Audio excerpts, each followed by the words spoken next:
I ate a kid's meal at McDonald's the other day. His mom was pissed.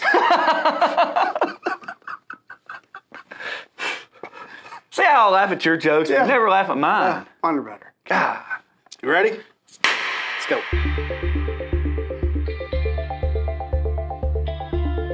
Hey everyone, Light Talk. Rob and Chris today. So throwing a little education out there to you, especially in the people in the field that are having an issue with a light. So lights typically go out from time to time, but we design our lights to be field replaceable.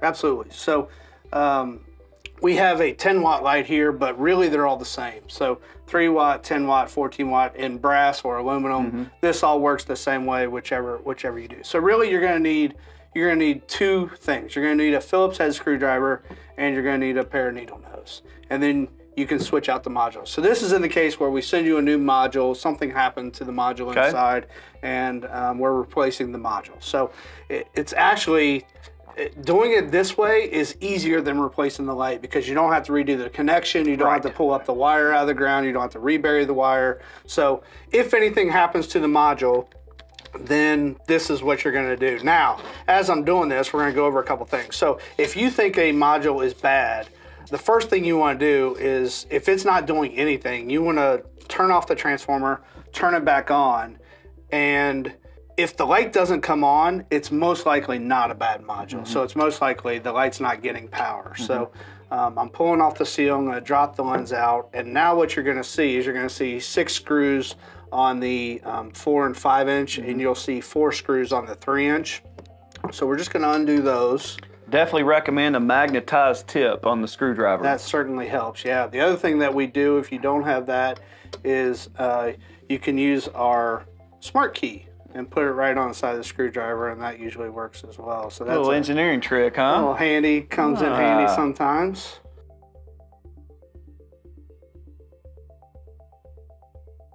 Whew. See that? All right, now we're gonna pull out this module, and you'll see on the back side there's 2 spade connectors. So much easier if you have a needle nose, you can do it without, but it's much easier. You're just gonna pop those off, pull the module out, take your new module, grab the spade connectors, put them right back on the spade, and you are all set and ready to go. Now, what I said about powering the transformer, you're gonna turn it off, turn it back on, check and make sure that that module actually does something, or it's probably not a bad module. But just when you replace the module, just remember to go turn the power on the transformer off for safety reasons. And because even if the light's off, you have to remember our lights have power all the time. So it's just more safe if you unplug the transformer. And then I'm gonna line these back up here. And one thing to note as well when doing this, make sure that the holes do line up properly, particularly with the lens going back onto the circuit board too, because when the top goes to screw and mount back on, we want to make sure that there's a good seal at that point. All right, and then remember too, there's 2 extra holes, and those are for the little pegs in the lens that go down in there to make sure the lens is oriented correctly. So taking that into account when you put it back together. But other than that, it is really super easy to replace a module and get one back up and running. And again, without doing the connectors, it just makes it that much easier.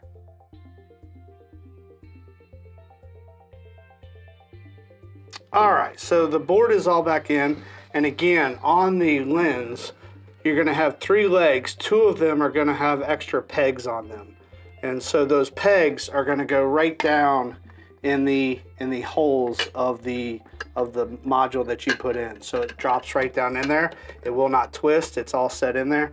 Now, one of the things with the aluminum lights, and some of the brass lights as well that have this kind of seal, is you're gonna wanna put the seal on first.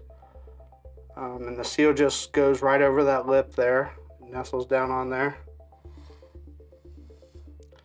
Make sure that's all lined up, and then you're gonna put the module in. If you try to put the module in, or the lens in first, then it's way harder to get that seal on. So put the seal on first, then the lens, and the glass goes on top. Now, something that's happened as well, the glass has a ledge on it the flat piece of the glass goes face down, and the little lip goes face up, because that little lip comes so it's flush when you put the lid on. When you put it back together, it will feel natural that it does fit. So make sure that is the case.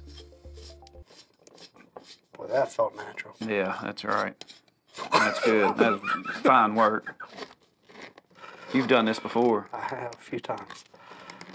And then again, you want to make sure the compression of the lid is what's pushing that seal together, compressing that seal. So just make sure the lid's all the way down, and you're all set. Yeah, That's so it. you get the advantage of both the fixture being integrated, plus you get the ease of removability and field replaceability. Exactly, and you'll find that doing it this way is faster than actually replacing the whole light and redoing the connection and everything. So. Yep. So thanks guys for watching. Check us out on all our social media outlets. Havenlighting.com, twitter.com, Facebook, Instagram. We've got so many, TikTok. it's hard to even think of it.